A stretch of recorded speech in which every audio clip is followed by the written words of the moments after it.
Nos vamos a ir a una galería de arte, la Galería Bibli, para hablar nada menos del trabajo del Premio Canarias de las Bellas Artes. Raquel Toste, muy buenos días. Muy buenos días, así es, porque Gonzalo González, que es el Premio Canarias de Bellas Artes 2024, expone en la Galería Bibli en Santa Cruz de Tenerife Un día de lluvia. Es un título muy poético porque hace alusión, además, él dice, a esas consecuencias que traen los días de lluvia, que es la reflexión, las lecturas, la poesía. Como sabemos, Gonzalo González siempre ahonda en el territorio como ese espacio creado también por el hombre, ¿no? Como el jardín, o cómo intervenimos en él, o cómo pensamos el territorio, ¿no? Porque es algo más que la geografía. Al final, el territorio es una casa, es un hogar, son nuestras islas. ¿Y cómo lo ha hecho en esta ocasión? Utilizando unos papeles japoneses que son muy delicados y que dejan ver como esas distintas capas que deja la lluvia. Pero lo mejor, Marta, sin duda, es que nos lo cuente él mismo. Vean. Un día de lluvia es el título de la exposición. Tiene que ver con las consecuencias de los días de lluvia, ¿no? Que llevan a la reflexión, a la meditación, de reflexionar sobre tu propio trabajo, de dónde viene, a dónde lo quieres llevar. Es muy interesante lo que ocurre entre las capas de lluvia, ¿no? De alguna manera la imagen se distorsiona, pierde nitidez, pero también es un espacio para la reflexión, ¿no? La obra está hecha en papel japonés, son papeles artesanales, son muy finos, muy delicados, porque yo lo que pretendía era jugar con las transparencias. La obra está compuesta por muchas capas que funcionan como cortinas de información. Cada papel es como una pantalla de agua, ¿no? Los papeles se mueven a la mínima, como son tan delgados y tienen tanto peso, se mueven y entonces se crea también otra lectura, ¿no? La mayoría del desarrollo de mi obra siempre ha tenido referencia al territorio, pero al territorio conceptualizado o culturalizado, que es el paisaje. El paisaje en realidad es un constructo intelectual, no tiene nada que ver con la geografía, ¿no? De la misma manera que el jardín es otro paso más hacia la domesticación del paisaje, ¿no? Hay como referencias al paisaje, aunque no sean paisajes. Es decir, podían considerarse tratamientos del espacio totalmente abstractos, pero yo siempre hago como un guiño a la naturaleza, de tal manera que el neófito, el lector, no se sienta desarmado del todo, ¿no?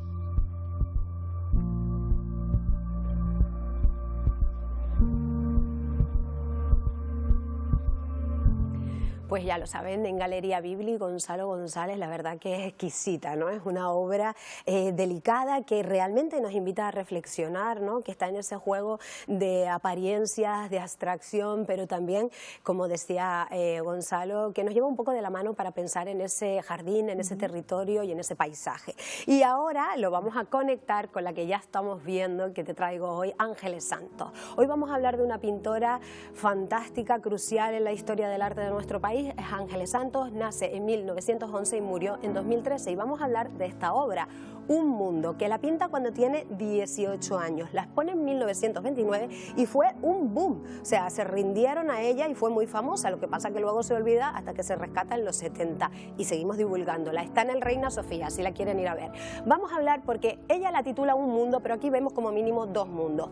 Ese cubo que está en el centro, que hace referencia a ese mundo terrenal, pero luego también hay unas figuras algo fantasmagóricas o oníricas que parecen estar en un plano más celestial. ¿Por qué? ¿Cómo una niña de 17, 18 años en Valladolid puede pintar estas cosas? Pues entre otras cosas por las lecturas de Juan Ramón Jiménez, por esas poesías que van a quedar plasmadas de cierta forma en este lienzo, y también porque ella está viendo también expresionismos abstractos, a Miró, ¿no? Recuerda a los surrealistas. Sí, vamos a ir por partes en este mundo. En esta primera parte de este mundo vemos una ciudad normal. Ella incluso rompe la pared para que veamos qué hay detrás, ¿no?, de los edificios. Aquí vemos como un cine o un un teatro, la gente se interacciona entre ellas, hay grupos de personas, como vemos están haciendo ocio, otros están en la compra, hay incluso un río, hay un cortejo fúnebre que va a haber como una especie de, un entierro. Además es muy gracioso porque si nos fijamos está una de las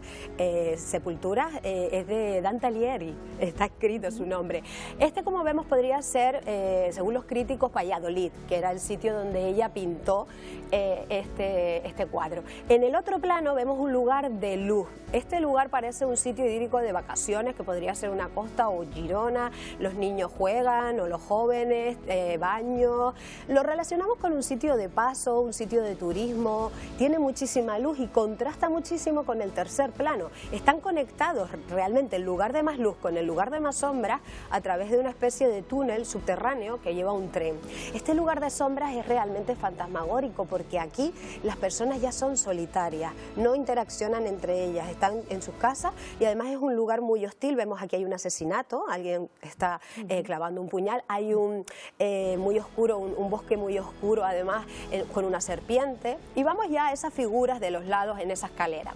Aquí es donde hace referencia a Juan Ramón Jiménez y dice que estos ángeles que están o personajes que están robando la luz del sol para llevarla mediante una especie de varita hacia las estrellas y así encender por la noche las estrellas. Son mujeres, ¿no? La mayoría de todos estos seres, tanto los ángeles como las mujeres que están en la esquina, son mujeres.